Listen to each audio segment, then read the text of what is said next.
Bonjour à tous. Merci aux candidats qui ont accepté de se prêter à cet exercice que beaucoup comparent à un grand oral, le grand oral de la place de la santé. Les solutions que je propose. La première, c'est d'avoir une vraie révolution de la prévention. C'est le premier axe, je l'ai dit dès le mois de janvier. C'est pour cela que je veux qu'on change les modes de rémunération, en particulier des médecins libéraux, mais de l'ensemble des professionnels de santé. Le deuxième élément, il est en matière d'inégalité d'accès aux soins. Dérembourser des soins, qu'ils soient petits ou gros, n'a pas de sens. Aucun soin utile ne doit être déremboursé, ne sera déremboursé dans le quinquennat. Et pour l'optique, le dentaire et l'audio, je souhaite que d'ici 2022, ce reste à charge soit réduit à zéro par une politique sur laquelle on pourra revenir, de responsabilisation de l'ensemble des acteurs, mais de manière concertée avec les professionnels de santé. On a aujourd'hui un système qui est mal organisé en termes de couverture, parce qu'il y a une forme de déresponsabilisation collective. La sécurité sociale les rembourse très mal, les mutuelles et les assureurs les remboursent un peu, mais pas suffisamment pour les réguler proprement, et donc on a laissé parfois des coûts s'envoler, on n'a pas une vraie transparence, alors qu'on a une couverture qui peut être coûteuse. Donc ce que je propose là-dessus, c'est de mettre davantage de concurrence entre les assureurs, les mutuelles, etc., par des contrats types. Je ne les impose pas de manière exclusive, mais je dis pour que le patient puisse s'y repérer, pour qu'on puisse savoir combien ça nous coûte et savoir quel est le meilleur contrat, il y a 3 contrats types que tout le monde doit proposer. Alors, quelles sont mes priorités? Premièrement, assurer une médecine de proximité sur l'ensemble du territoire. Cela veut dire augmenter le numerus clausus. Je propose de passer à 10 000 par an. Je propose d'exonérer complètement de charges sociales par une méthode incitative les médecins qui s'installent dans des déserts médicaux.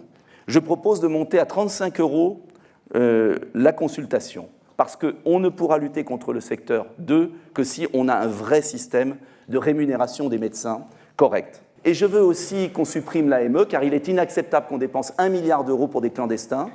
Et je pense qu'il y a trop d'assistanat non contrôlé dans notre pays, et je pense qu'il y a des milliards à récupérer sans pour autant porter atteinte à l'égalité sociale. Et je veux au contraire transférer ces milliards vers la situation du handicap et de la dépendance.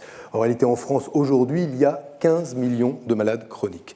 Ce qui suppose de regarder ce que sont les facteurs risques qui pèsent sur la santé des Français et de construire des politiques qui permettent demain que les comportements individuels, comme les politiques publiques, évitent que ces maladies se développent. J'insisterai donc sur 5 aspects qui me semblent importants en matière de transition épidémiologique. D'abord, la lutte qu'il faut poursuivre contre les addictions, je pense notamment à l'alcool et au tabac. Il faudra, au-delà de ces addictions, alcool et tabac, considérer la question de l'alimentation. C'est une des raisons pour laquelle j'ai défendu un grand plan alimentation. Le troisième aspect sur lequel je voudrais insister, c'est la question des perturbateurs endocriniens. Oui, je considère aujourd'hui que toutes ces substances toxiques qui, aujourd'hui, ont des conséquences sur le développement du système hormonal, accélèrent des pubertés précoces, accélèrent les maladies chroniques. Oui, il y a là une question de santé publique. Le quatrième aspect sur lequel je voudrais insister, c'est celui des particules fines. Là encore, il y aura des choix à faire en matière de politique publique qui suppose la fin du diesel, c'est-à-dire que plus un seul véhicule diesel ne soit mis en circulation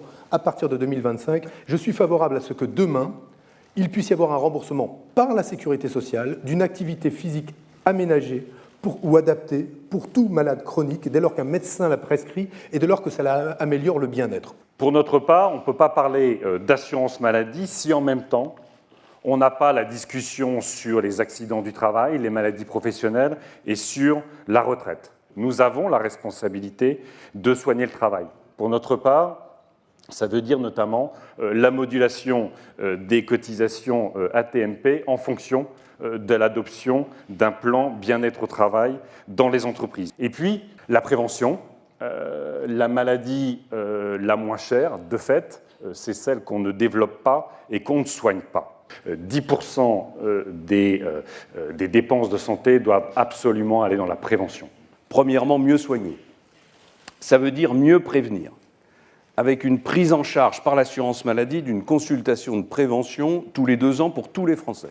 Ça veut dire une meilleure organisation des soins qui permettent de sortir de l'hospitalocentrisme tout en modernisant notre hôpital public, en donnant toute leur place aux établissements de santé privés et en confortant le rôle de la médecine de ville.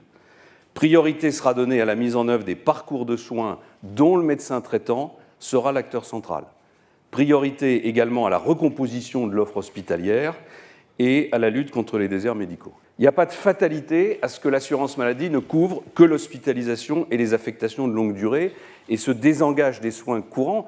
Le remboursement à 100% par la sécurité sociale des lunettes pour les enfants sera réalisé.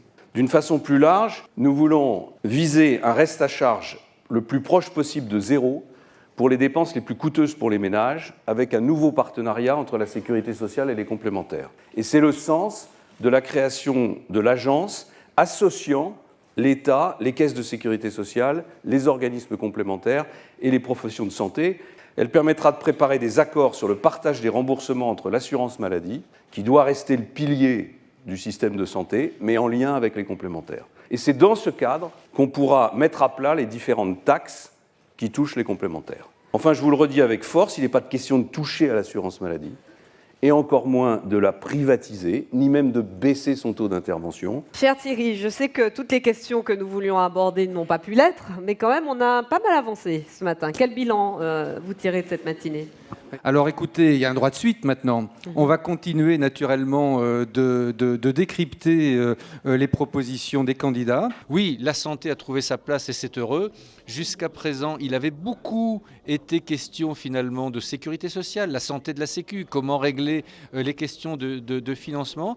Aujourd'hui, avec la même intensité, il a été question de la santé des Français. Il me semble que nous avons entendu des propositions naturellement qui restent à approfondir, mais des propositions intéressantes qui montrent que les candidats ont vraiment creusé le sujet. Je crois que la Mutualité française, avec placedelasante.fr, y est pour beaucoup.